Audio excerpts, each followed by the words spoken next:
আসসালামু আলাইকুম প্রিয় ভর্তি যোদ্ধারা, তোমরা যারা চিন্তা করছো রাজশাহী ইউনিভার্সিটিতে ভর্তি পরীক্ষা দিবা এবং রাজশাহী ইউনিভার্সিটিতে তোমার সিটটা কনফার্ম করবা, তোমার অবশ্যই ভিডিওটা দেখা উচিত। আমি মোহাম্মদ আবু জাফর, শিক্ষার্থী ঢাকা বিশ্ববিদ্যালয়। যদিও ঢাকা বিশ্ববিদ্যালয় বলছি, আমি প্রাক্তন শিক্ষার্থী রাজশাহী ইউনিভার্সিটি। আমি রাজশাহী ইউনিভার্সিটির প্রাক্তন শিক্ষার্থী ছিলাম। আমি রাজশাহী ইউনিভার্সিটি ভর্তিও ছিলাম মোটামুটি 15 দিনের মতো, 10-12 দিন হবে আর কি। আমি ভর্তি ছিলাম, পরবর্তীতে ঢাবিতে চলে আসি। আমি 20-21 সেশন একজন শিক্ষার্থী। আমাদের সময় রাজশাহী ইউনিভার্সিটি এক্সাম হয়েছিল। আমি এবং রাজশাহী ইউনিভার্সিটি এক্সাম দিয়ে আমাদের কমার্সের বি ইউনিট যে এক্সামটা হয়, এই এক্সামটা দিয়ে আমি রাজশাহী ইউনিভার্সিটি 23তম হয়েছিলাম। সো এই যে আমি রাজশাহী ইউনিভার্সিটি 23তম হয়েছি, আমি কোন স্ট্র্যাটেজিগুলো নিয়েছিলাম, কোন স্ট্র্যাটেজির কারণে আমি মার্কটা উঠিয়ে 23তম হতে পেরেছিলাম, সেগুলো তোমার সাথে শেয়ার করবো এবং তোমাকে আমি বুঝাবো যে তুমি কোন কোন বিষয়গুলো একটু নজর দিলে তোমার জন্য রাজশাহী ইউনিভার্সিটির চান্স পাওয়া অনেক সহজ হয়ে যাবে। এই ভিডিওটা একটু মনোযোগ সহকারে শোনো, ইনশাআল্লাহ তুমি রাজশাহী ইউনিভার্সিটির ভর্তি পরীক্ষা একটা সম্পূর্ণ গাইডলাইন এখান থেকে নিতে পারবা। তুমি যদি রাজশাহী ইউনিভার্সিটির এক্সপিরিয়েন্ট হও, ভর্তি পরীক্ষার্থী হও, কমার্সের শিক্ষার্থী হও, তোমাকে প্রথমেই জানতে হবে যে মান বন্টনটা কি। আমি যে রাজশাহী ইউনিভার্সিটিতে এক্সাম দিব, এটা আসলে মান বন্টনটা কি হবে, বা কোন কিসের ভিত্তিতে বা কোন সাবজেক্টগুলোর এক্সাম হবে, সেটা আমার আগে জানা উচিত। রাজশাহী ইউনিভার্সিটির ভর্তি পরীক্ষা পূর্ববর্তী সময়ে আইসিটি একটা সময় ছিল, একটা সময় কিছু ম্যাথ দিত, বাট এখন এসে কিন্তু এসব আর দিচ্ছে না। একদম পিওর কমার্সের যে সাবজেক্টগুলো আছে সেগুলোর উপর বেস করে এক্সাম নিচ্ছে। তোমাকে যদি আমি একটু মান বন্টনটা বলি, দেখো বাংলার উপরে তোমার 10 মার্কের এমসিকিউ, 10টা এমসিকিউ থাকবে। বাংলার উপরে 10টা এমসিকিউ থাকবে। ইংলিশের উপরে তোমার 25 মার্কের একটা 25টা এমসিকিউ থাকবে। এরপরে অ্যাকাউন্টিংয়ে তোমার 25টা থাকবে। এরপরে আমরা যদি বাংলা, ইংলিশে, অ্যাকাউন্টিং কথা বলেছি, ম্যানেজমেন্টের ক্ষেত্রেও আমাদের 25টাই থাকছে। সো আমরা কিন্তু এই চারটা সচরাচর দেখে আসি।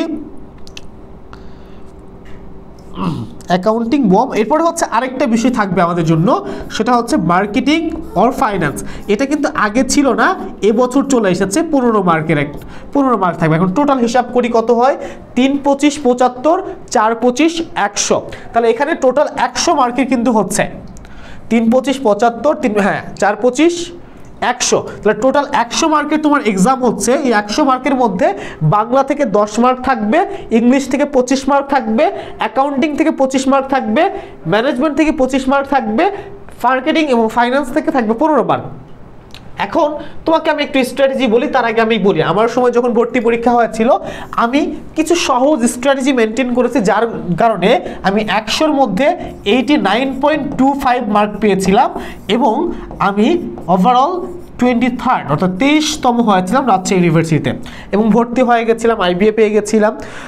পরবর্তীতে আমি ঢাবিতে যখন চান্স পাই, তখন আমি আইবিএ ক্যান্সেল করে ঢাবিতে চলে এসেছে। সো যেহেতু রাবির পরীক্ষা আমি দিয়েছি, রাবিতে ভর্তিও হয়েছি, এক্সপিরিয়েন্স আছে, ইনশাল্লাহ তোমাকে আমি একটা গাইডলাইন দিতে পারবো। দেখো বাংলার যে প্রশ্নগুলো হয়, এখানে 2টা পার্ট থেকে প্রশ্ন হয়। বাংলা তোমার ফার্স্ট পার্ট এবং সেকেন্ড পার্ট।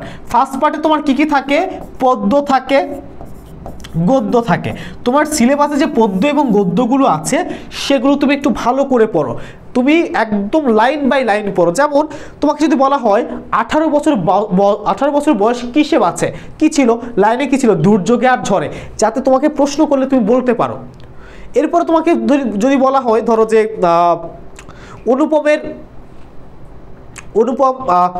অনুপমের বাবা কি করে, সো এই প্রশ্নগুলো কিন্তু তোমার বইয়ের মধ্যে আছে, সো তোমার সিলেবাসের মধ্যে আছে, এগুলো তোমাকে পড়তে হবে। সো তুমি পদ্য এবং গদ্যগুলো কি করবা, লাইন বাই লাইন পড়বা, মনে রাখার চেষ্টা করবা। বাংলা প্রথম পত্র এই স্ট্র্যাটেজি মেনটেন করবা। আর সেকেন্ড পার্ট যেটা আছে ব্যাকরণ, যে অংশ, এই ব্যাকরণ তো প্র্যাকটিসের বিকল্প নাই। তুমি ব্যাকরণ তখনই ভালো করবা যখন তুমি প্র্যাকটিস করবা। ব্যাকরণটা খুব সুন্দরভাবে প্র্যাকটিস করবা, ঠিক আছে। এরপরে ইংলিশের কথা বলি আমরা। ইংলিশে তোমার 2টা পার্ট এখানে প্রশ্ন হবে, একটা হচ্ছে ভোকাবুলারি আর একটা হচ্ছে গ্রামার।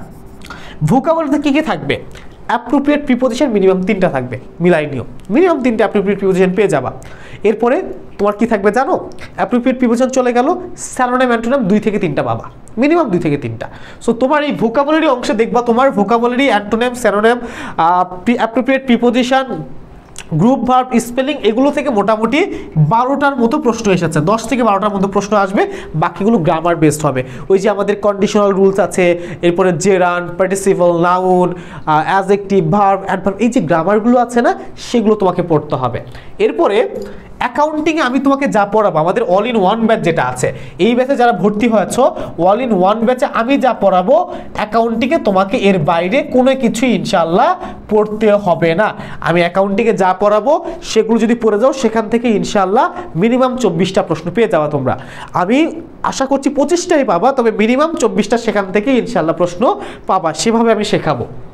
ম্যানেজমেন্ট সেম কথা, যা পড়াবো সেগুলোর মধ্যে থেকে আসবে। একটা প্রশ্ন ভিন্ন আসতে পারে, 2টা প্রশ্ন ম্যাক্সিমাম ভিন্ন আসতে পারে। ম্যানেজমেন্টের ক্ষেত্রে ম্যাক্সিমাম 2টা প্রশ্ন ভিন্ন আসতে পারে, বেশি না। ম্যাক্সিমাম কয়টা? 2টা প্রশ্ন ভিন্ন আসতে পারে। 23টা যা পড়ানো হচ্ছে সেখান থেকে আসবে, মিনিমাম 23টা। এরপরে মার্কেটিং ফাইন্যান্স। মার্কেটিং আমি পড়াবো, ফাইন্যান্স ইমরান জামান ভাই পড়াবে, সেম কথা। মার্কেটিং যা পড়াবে এর বাইরে কিচ্ছু আসবে না ইনশাল্লাহ। ফাইন্যান্স ভাই যা পড়াবে সেগুলো পড়ে গেলেই যথেষ্ট। ফাইন্যান্স আবার 2টা পার্টি পড়তে হয়, ফার্স্ট পার্ট, সেকেন্ড পার্ট। আমরা মার্কেটিংয়ে আগে সেকেন্ড পার্টি শুধু বেশি গুরুত্ব দিতাম, বাট রাবিতে ফার্স্ট পার্ট থেকেও প্রশ্ন হয়। সো আমি মার্কেটিং ফার্স্ট পার্ট এবং সেকেন্ড পার্ট একদম আমার প্রিসাইজ করা স্লাইডগুলো পড়াবো, যেগুলো পড়লে তোমার 100% কভার হবে। তোমাকে আমি যে লিস্টগুলো দিব, তোমাকে আমি যেভাবে বলছি, তুমি যদি সেভাবে প্রস্তুতি নিতে পারো, তোমার জন্য রাজশাহী ইউনিভার্সিটির চান্স পাওয়া অনেক সহজ হবে। জাস্ট এই কথাগুলো যদি মানতে পারো, এই কথাগুলো যদি আমল করতে পারো, এই কথাগুলো শুনে যদি পড়াশোনা করতে পারো, তোমার চান্স সহজ। এখন তোমার যদি চিন্তা হয়, ভাইয়া আমরা তো এর আগে অনেক জায়গায় কোচিং করেছি, আসলে আমাদের বারবার কোচিংয়ে ভর্তি হতে হচ্ছে, এই যে রাবি, ন্যাশনাল, তারপরে গুচ্ছ, কুমিল্লা, অনেক টাকা ব্যয় হচ্ছে, আমাদের জন্য কোনো একটা অল ইন ওয়ান ব্যাচ দেন, যেই ব্যাচে আমরা সবগুলো প্রস্তুতি নিতে পারবো। তোমাদের জন্য হচ্ছে আমাদের অল ইন ওয়ান ব্যাচ। এই অল ইন ওয়ান ব্যাচে তুমি কি পাবা? তুমি রাজশাহী ইউনিভার্সিটি ফুল কোর্স পাবা, ন্যাশনাল ইউনিভার্সিটি ফুল কোর্স পাবা, এরপরে হচ্ছে জিএসটির ফুল কোর্স পাবা, 7th কলেজ যেটা আছে আগে ঢাবির আন্ডারে ছিল, এই 7th কলেজের ফুল কোর্স পাবা। আর কি পরীক্ষা আছে? এরপরে কুমিল্লা ইউনিভার্সিটি COU, অর্থাৎ যতগুলো ইউনিভার্সিটি হবে সবগুলো ইউনিভার্সিটি ফুল কোর্স পাবা, একটা ব্যাচে সব কভার হয়ে যাবে। আর কোনো দিন ভর্তি হইতে হবে না, 1300 টাকায় ভর্তি হবা, মাত্র 1300 টাকায় একটা কোর্সে আমরা তোমাকে সব দিয়ে দিব। সো 1300 টাকায় ভর্তি হয়ে লোভনীয় অফার নিতে আর দেরি করো না। আমাদের ক্লাস কিন্তু অলরেডি শুরু হয়ে গেছে, 20 তারিখ থেকে 2টা করে ক্লাস হয়ে গেছে, এখন অনেক ক্লাস বাকি। সো যারা এখনও এনরোল করোনি, চটপট এনরোল করে ফেলো, তোমার জন্য রাজশাহী বিশ্ববিদ্যালয় সহজ হোক। আমার মতো তুমি একটা রাজশাহী ইউনিভার্সিটির টপ রেজাল্ট করো, নিজেকে গর্বিত করো, তোমার বাবা মাকে গর্বিত করো। তোমাদের জন্য শুভকামনা থাকবে, সবাই ভালোভাবে preparation now. Best of luck, দেখা হবে বিজয়। আল্লাহ হাফেজ।